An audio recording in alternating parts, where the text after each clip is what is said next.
A few weeks ago, UUNA TEK contacted me and asked me whether I would like to review one of their pen plotters, and I said, of course, yes. So the first thing I did, I went to their website and checked the electronic parts, what kind of pen plotters they have. So at the moment, they have 3 pen plotters, one A4 acrylic, one A4 metal, and also one A3 size.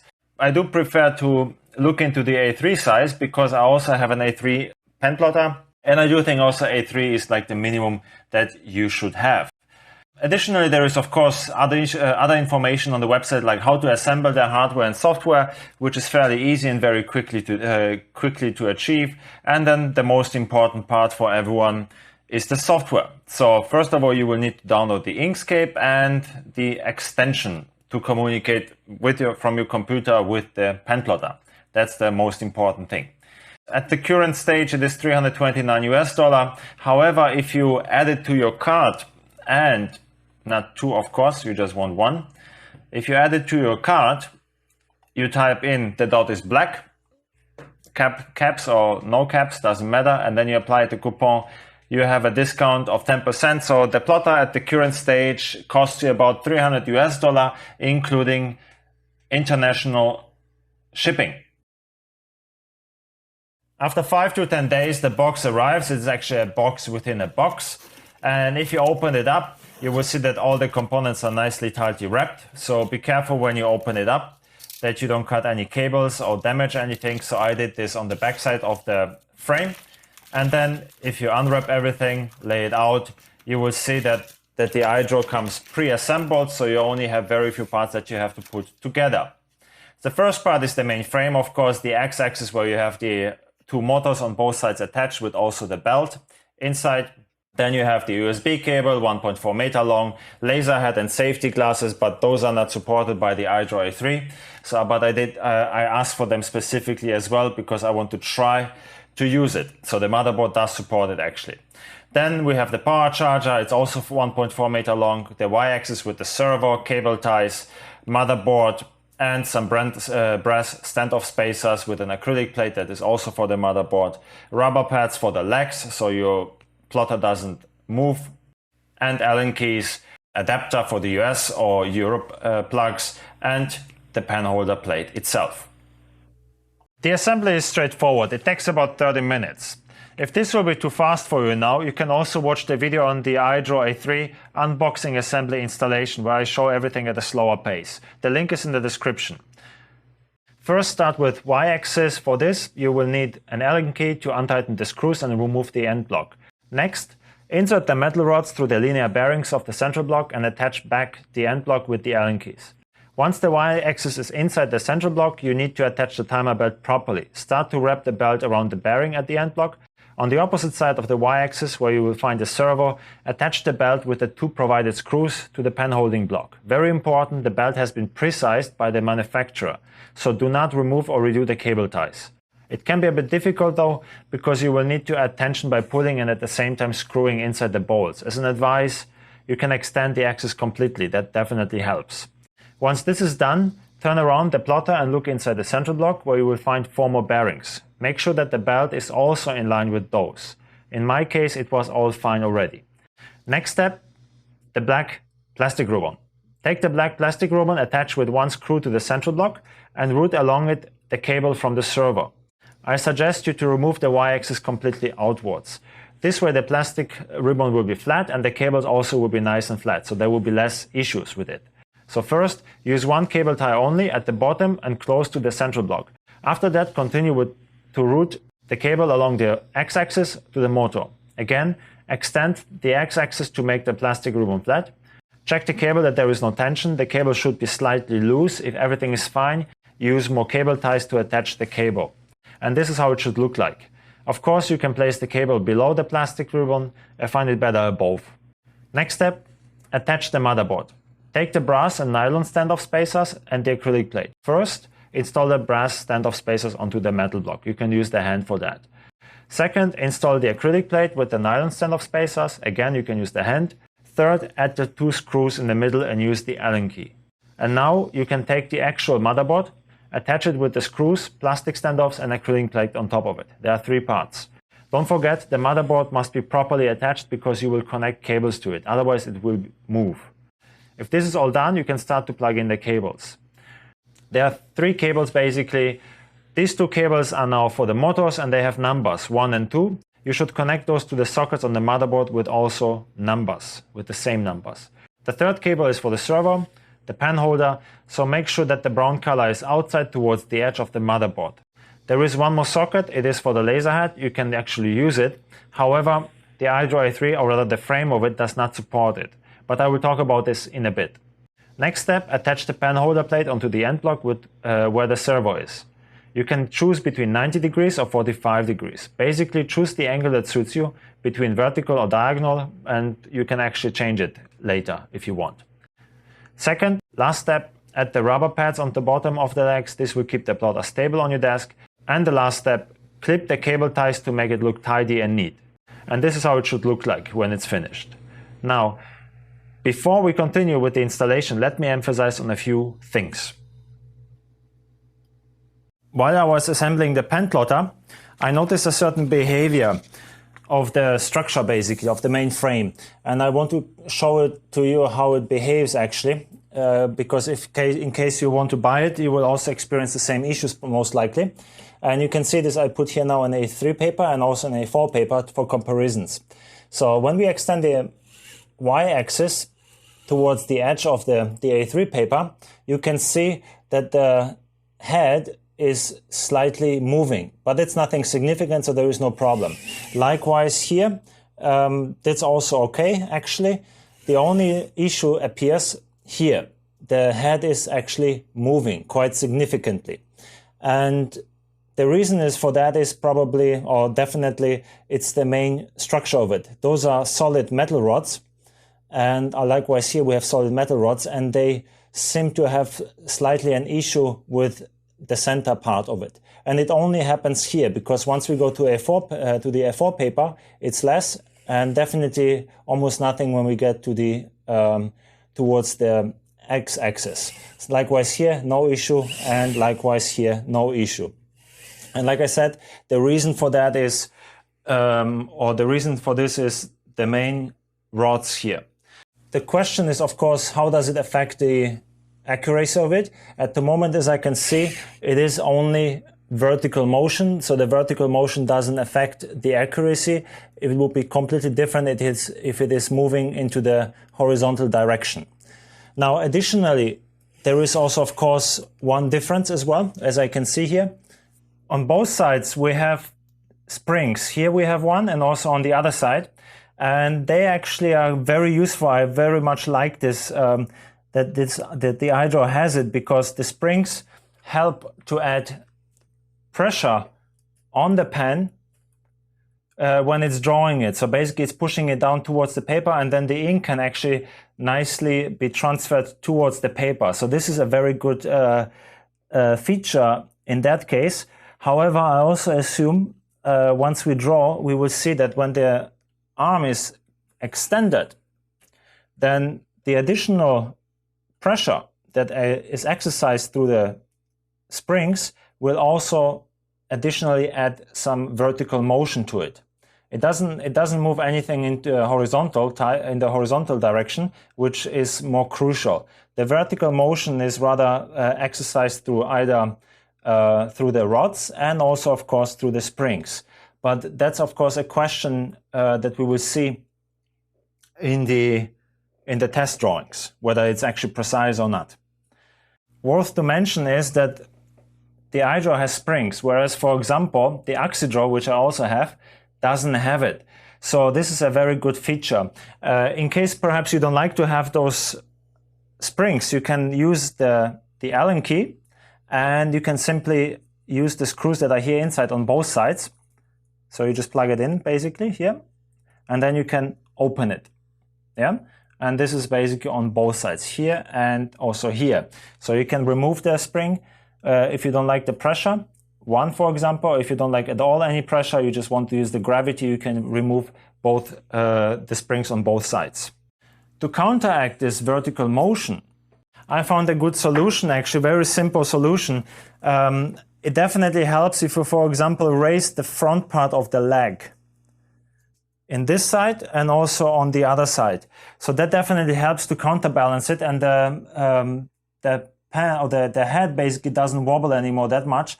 And also the pen is definitely in a more precise location as if you wouldn't have them.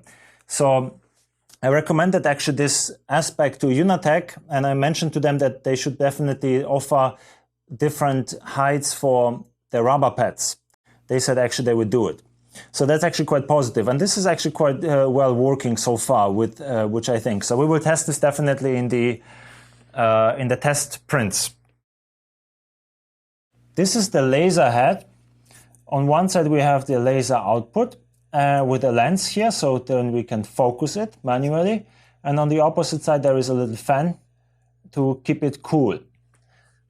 Now the laser head connects in this socket. And then the cable goes all the way up here, up, and then with another black ribbon strap all the way here, where we connect the laser head with the frame. The laser head is also opposite of the pen holder, which makes it possible to operate the iDraw simultaneously, or at least you don't need to change anything. You just use the different settings in the software. However, iDraw A3 does not support the laser head because it is too heavy for the main frame. So that's again the same issue. But as you can see, it seems to be kind of fine. So I do believe at an A4, when it's A4 size, it definitely supposed to be no problem here. So this should be actually quite okay. And I will try this out in a different video. In other videos, because it have to be a bit carefully. So this review is not about the laser head, it's about the iDraw, what UUNA TEK supports. So I think this is a great feature because this output, the AxiDraw doesn't have it, doesn't support it. The installation is straightforward. You visit inkscape.org and download InkScape 1.0. All links are in the description. Choose your operating system. I choose now Windows with 64-bit. Then you have to wait a little bit to download it, and once it is downloaded, you simply start the installation. Once it is installed, do not run Inkscape, you don't need to. You just visit first the UUNATEK.com website, go to the iDraw section and scroll down to the software part and download the extension for InkScape 1.0 to communicate with the iDraw pen plotter.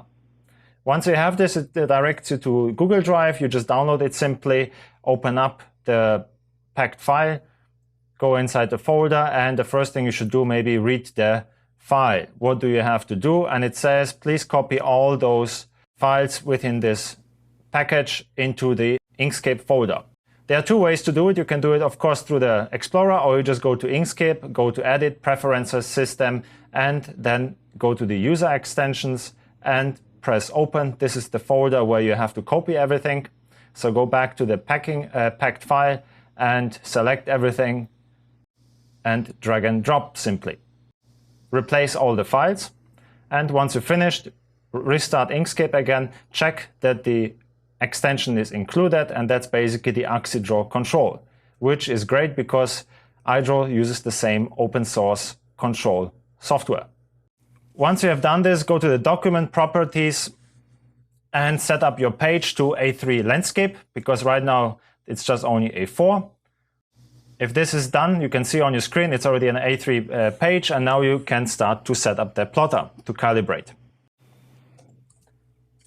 The first thing we do when we set up the plotter, we take the page that we need. In my case, I choose an A3 paper, and I place the top right corner next to the pen and try to align it perfectly with the pen plotter. Second, I just fix the edges of the paper. You can use tape or maybe magnets if you have a metallic surface, but tape is sufficiently enough.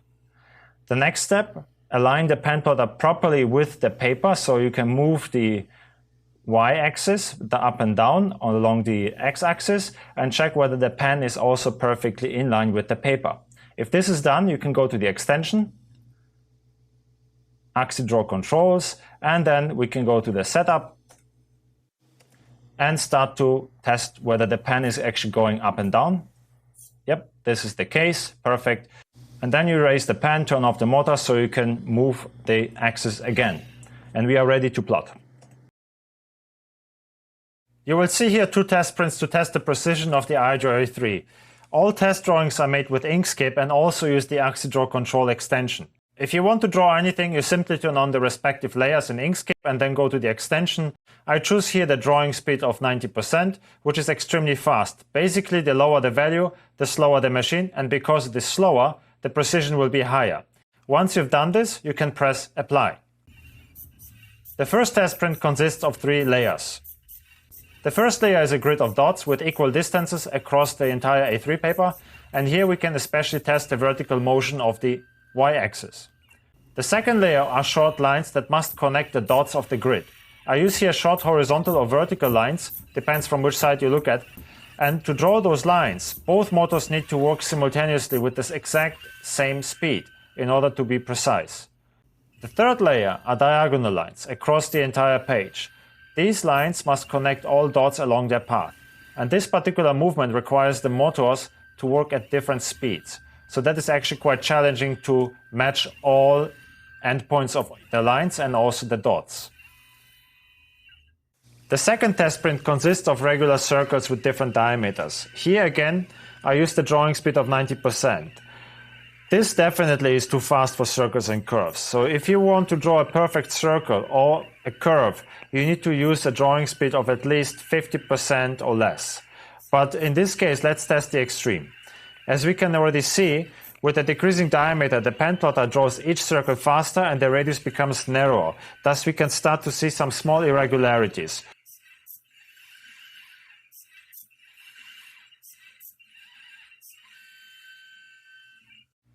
Test prints are finished now, and if you compare them a little bit, let's have a look in the detail whether the motion, the vertical motion of the pen that we could clearly see in the videos, whether that actually has any impact on the quality of the drawings. And as we can see here already, this is basically where the pen was always touching the paper and there has been no issue whatsoever. So the circle is perfectly round and it always meets again the point where it started to draw the circle.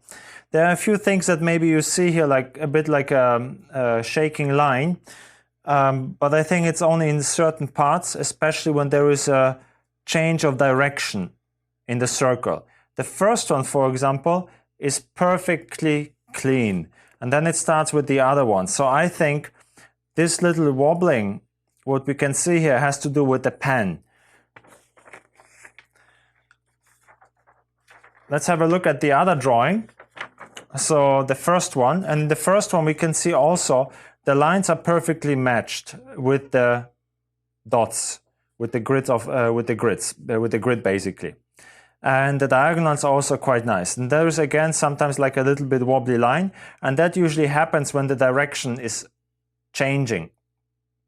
So especially when there is this diagonal and suddenly the pen or the plotter is changing completely the direction. And I do assume this has to do with the type of pen.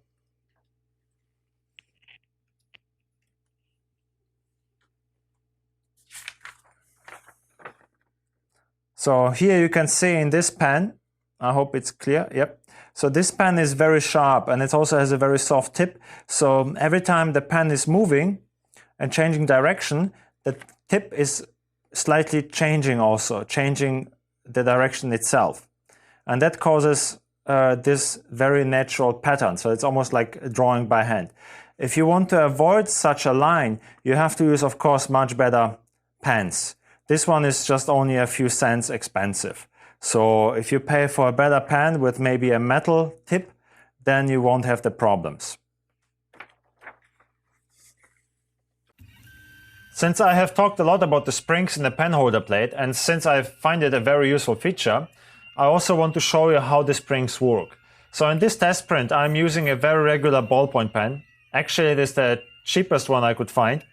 The drawing speed is at 40% because I also want the precision, and the ballpoint pens are slower in releasing ink.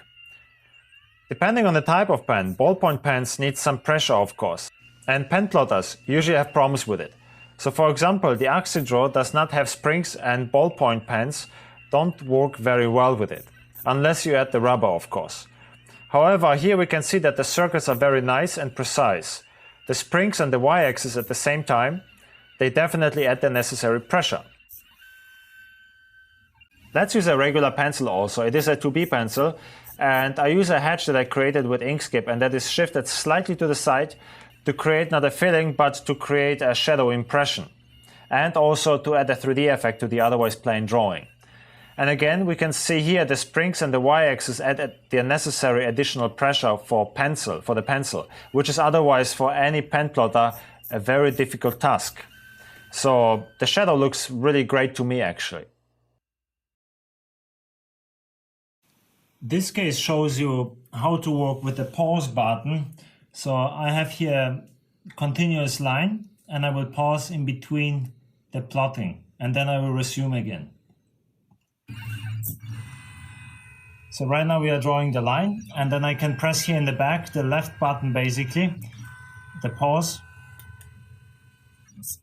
See, there you go. So it pauses exactly where I want it to have. I can now exchange, for example, the pen. I can refill the ink or any other thing that I want.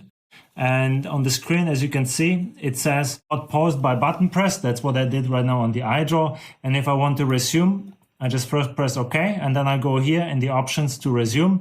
And there are two ways to do it. First, you can resume from home or where you paused, or you have to first return to home, and then from there you basically start to plot again. But I don't move right now anything. I just want to resume where I just paused, and I just press apply, and it should continue where I started. There you go. Let's do this one more time. So I do it in between. So basically the pausing and resuming seems like it stops usually at the end of the point, not necessarily somewhere in between. These test prints are not the only ones that I did. Of course, I did a lot of more prints, and I show you here a few cases. I won't do all the drawings because I will make more videos. So you can see here also a hatch that is basically drawn in between a certain grid. And you can see also there are different type of qualities in terms of the lines. So sometimes there is like a bit less ink inside, sometimes you have more. And that has to do, of course, with the type of the pen again. I do personally like a lot the differences in terms of lines. So I don't want necessarily a perfect drawing, because if I want to have a perfect drawing, then I rather use a proper laser printer or inkjet printer. That's another case. So this is a beautiful pattern as well, or like a grid, more dynamic grid. And all of these drawings that I show you right now, they were made in InkScape. So I just spent some time to make them. And I will also share the SVG files for patrons and members in case you want to try out yourself if you have a pen plotter. I also did this drawing, which is also very beautiful, I find, because here I use different colors. And also I do alterations in between, like the density of the lines, especially in this areas where it merges and it creates a very beautiful texture in that area. So the iDraw does a very good job. The lines are always perfectly clean and straight. So sometimes you can see here, the lines are not aligned, but that's me. That's on purpose, actually. I will make also, of course, videos of this, and then I will show it more. And particularly, I will also compare the iDraw with the AxiDraw. So I will not compare about the hardware, but rather the outcome. I also did this one, just a portrait, which is also nice because it's a one continuous line. Basically, it starts here and then ends up in the other corner. So it's only moving back and forth, back and forth.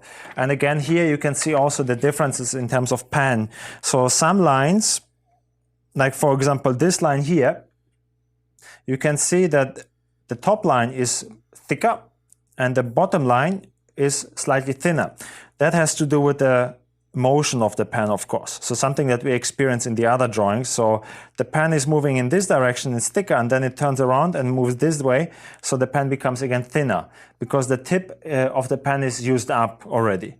So it's always changing. And then once it's moving towards the edge, it becomes again thicker because then the pen is moving towards the right side, and then it turns around again and it becomes again thinner. So yeah, those differences that you see in the lines, in the test prints, of course, the cause of it is the pen in the first place. But it takes a lot of time actually to explore the machine itself, because every machine has a certain behavior, a different kind of behavior. And it's not only the machine, but also, of course, if you use certain paper, so any type of paper has a different kind of characteristics, how it interacts with the pen. And additionally, of course, what kind of pens do you use, what kind of tip it is, and also the orientation of the plate, whether it's 45 degrees or 90 degrees. So there is a lot of possibilities there. One thing, before the conclusion, I'd like to show also the difference between A4 and A3 size, because I'd like to emphasize that an A3 pen plotter is definitely worth to have. It's definitely better than an A4 plotter. And here you can see already I also did this print before. It is a randomized grid that I also did in Inkscape. I provide this SVG files as well for the people who like to use it. And I like this drawing very much, so it's also very precise, the lines, as you can see here. And then towards the bottom part, it becomes just only dots. And in that case, it's very, very nice here, because this is where the springs come into effect. So you can see already that the lines or the dots are much thicker, something that I would not be able to achieve with the AxiDraw, because the pressure is there and it exercises it, so it actually creates a very nice thick line. So I like this very much actually in that case. But let me set it up a little bit here, and then you will see the test print with an A4 page.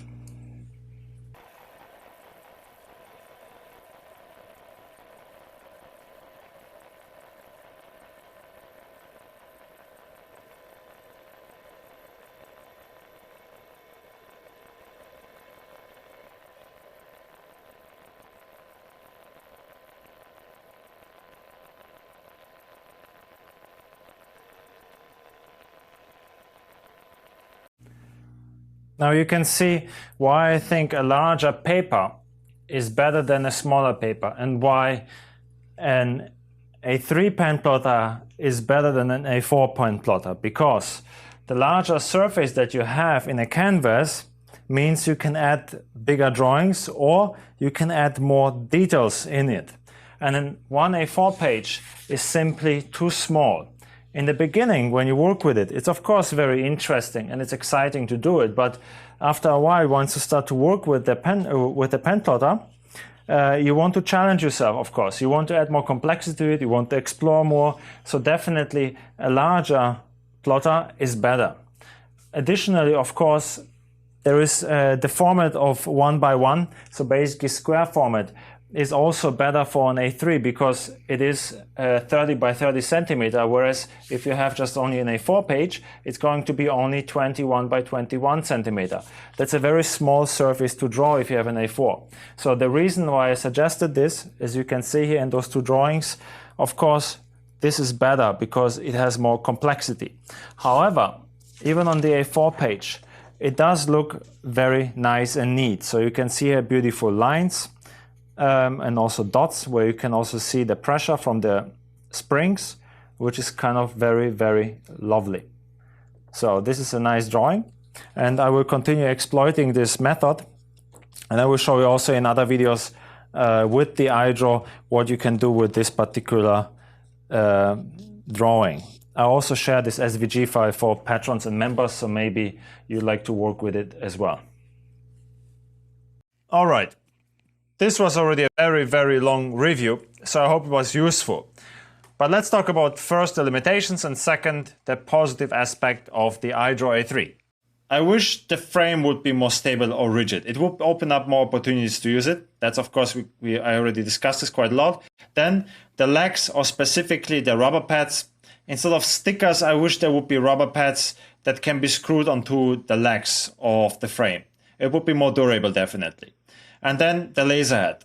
Of course, the laser head is not part of the iDraw, but I do find it a shame that the frame of the iDraw A3 does not support it. iDraw A4 supports the laser head though. But now, what's positive about the iDraw? First of all, the iDraw delivers precise drawings. We've seen all those test plots. Second, it has an A3 drawing area, 42 by 30 centimeter. It is actually around 2 centimeter larger on each side. And I think A3 is the minimum size, as I already talked about this before. Then the free software, InkScape version 1.0, which makes it very easy to plot PDFs, SVGs, or any other file that you can work with it, with the software, and then also plot it. And of course, InkScape is not standard for all pen plotters. The extension is the same as the AxiDraw Control. It's a very good extension and friendly to use with many functions. I do appreciate actually that UUNA TEK does not reinvent the controls for no reason, that they keep it pretty much the same. It's very good, makes it super easy. Then the springs at the pen plotter head. I still think that this is a very good feature that allows to use various pens. AxiDraw doesn't have it, for example. Next thing, the motherboard. First, because it supports a laser head, even the frame doesn't yet, but I will make it work somehow. I will do it and then I post a video of it. And second, because it has a pause and reset button. And that is extremely useful. Not every pen plotter has it. Also, I find the assembly a positive aspect because it only takes 30 to 60 minutes at maximum. But in this time, you are able to learn a lot about the pen plotter itself, which is great. You learn a lot about its limitations, how it works, and you rather become a user instead of just a consumer. And because of that, I find the iDraw easy to maintain. All the parts are easily accessible and also replaceable. And last, perhaps the most important to many, the iDraw A3 costs at the moment $296 US, including international shipping. This, of course, if you use the coupon code, the dot is black, to get the 10% discount. Now, can I recommend the iDraw A3? Yes, I definitely can. But I must also add, there is no perfect pen plotter. If you expect one, you won't get one. Every pen plotter has some limitations, and it is important to work with it. It is a machine that you need to learn about its particular behavior. It is not that simple because the drawings made by a plotter are always affected by the type of drawings, type of paper, whether it's smooth, it's rough, the type of pen and pen tip, whether it's flat or pointed, orientation of the pen holder blade, the drawing speed, acceleration, the speed of the raising and lowering of the pen, and of course your own personal creativity. And I think this complexity, all these factors, that makes it so beautiful to work with a pen plotter. Alright, so I hope this review was useful and that you could get an insight how pen plotters work. If you have any questions or would like to share any of your experiences, please write down a comment for all of us. Otherwise, thank you for watching.